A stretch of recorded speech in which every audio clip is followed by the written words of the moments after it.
Con le patate si possono fare anche delle ricette molto particolari, raffinate, addirittura degli antipasti. Io oggi te ne farò due versioni. Ho scelto delle patate più o meno della stessa dimensione, le più piccole che avevo. Più sono piccole e meglio vengono. Le ho lavate bene, le ho cotte con la buccia partendo dall'acqua fredda. Quando hanno iniziato a bollire ho abbassato, le ho fatto bollire piano piano per 30 minuti. È importante lavarle bene prima, perché se ti succede come è successo a me che 2 o 3 si sono un pochino crepate, se non hai lavato bene le patate va dentro la terra, quindi lavale bene, anche perché è una ricetta che si fa con la buccia delle patate. Se ti cuoci le patate il giorno prima da fredde sarà tutto molto più facile. Queste vanno tagliate a metà e svuotate, quindi chiederò aiuto a qualcuno che ha le mani più piccole delle mie. Eccoci qua. Se qualche patata alla crepa la tagli lungo la crepa, così la recuperiamo. Lascio un po' di bordo? Sì, circa 3 mm. La lascio così, 2-3 mm di bordo intorno alla patata. Guarda, è facile. Prima faccio una piccola incisione di qua, poi di qua.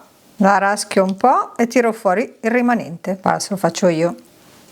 Dai, ma è facile, se ci riesco io che sono una foca e te che hai le mani grosse da muratore. Guarda qui, per la patata ci vuole la mano delicata. Adesso bisogna renderle croccanti. Come si fa per renderle croccanti? Io le frigo, che è il sistema più efficace ed è anche il più buono secondo me. Oppure le spennelli con dell'olio davanti e di dietro e le metti dentro nella friggitrice o nella friggiaria a 200 gradi per circa 10-12 minuti, finché non le vedi belle rosolate. E dopo ti faccio vedere due ripieni che faremo con la polpa delle patate, uno caldo e uno freddo. Quindi metà patate le metto da una parte e l'altra metà le metto in un'altra ciotola.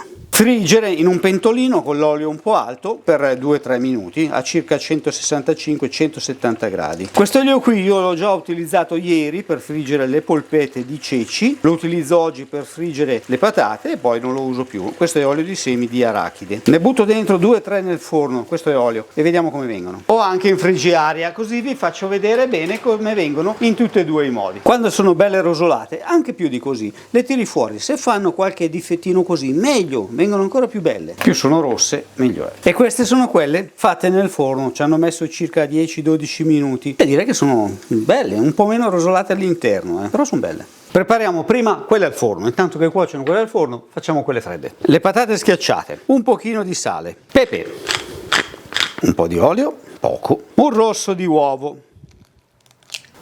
Questa è la dose di 4 patate, che sarebbero 8 metà, un cucchiaio di latte o di panna e un paio di cucchiai generosi di parmigiano o di formaggio grana. Mischiare, non c'è bisogno di setacciare le patate e fare cose strane, semplicemente mischiare per bene. Se poi la vuoi bella liscia la mischi un po' di più. Se vuoi metterci altre cose come per esempio del rosmarino ci sta benissimo. Per fare quelle al forno mi scelgo quelle più belle.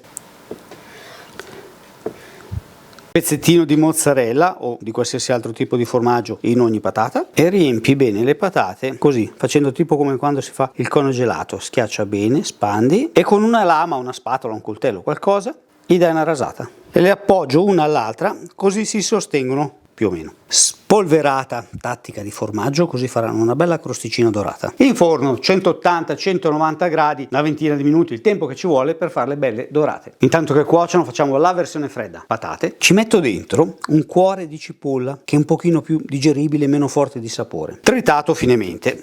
Se non ti piace la cipolla ci metti un'altra cosa, ci metti le olive, i capperi tritati per esempio. Scorzettina di limone, cetriolini sott'aceto, Un po' di prezzemolo tritato. e l'acciughina? Ma la metti dopo nel tuo, dai. Un po' di tonno ci starebbe bene. È vero, cetriolino tritato, a piacere olive, capperi, quello che volete. Se vuoi puoi buttare dentro 2 cucchiai di maionese per condire, però dopo ti resta un sapore tutto unico. Io preferisco far separato, metto del sale, un olio extravergine buono, di qualità, mischia su, perché se tu metti la maionese qua dentro crei un sapore unico, crei un impasto, un pastrugno, invece così hai tutti i sapori distinti, le patate a pezzettini, i cetrioli, la cipolla. Tu la maionese o la senape, io preferisco la senape, la metti nel fondo della patata, un cucchiaino, così tu avrai l'esplosione di gusto della senape e poi dopo sentirai anche le patate, i cetrioli e tutti gli altri gusti distinti. Riempire come prima, ma senza rasare, dentro con il cucchiaino, la riempi per bene e basta, la lasci così. Nel frattempo sono pronte quelle che erano in forno. Pronte anche queste. Ma io le metto in ordine sparso, un po' di quelle fredde, un po' di quelle calde, a parte che queste qui sono buone anche quando si raffreddano. Ma che belle che sono, guarda, falle vedere. E risulta una patata, vedi, morbida, però bella arrostita, rosolata. E se la mangi calda, qui dentro c'è la mozzarella fusa. Poi vedi tu, ci vuole poco a mettergli un peperoncino, una foglia di mandarino con un rametto di rosmarino e farlo diventare più bello. Si mangia! Dai che assaggiamo. Io con l'acciughina, quella Io voglio fredda. una di quelle con la crosticina. Assaggio? Un bel assaggio a bestia, come si deve? Vai. Trepitosa, poi con l'acciughina sopra, ma per par condicio io devo assaggiare anche l'altra.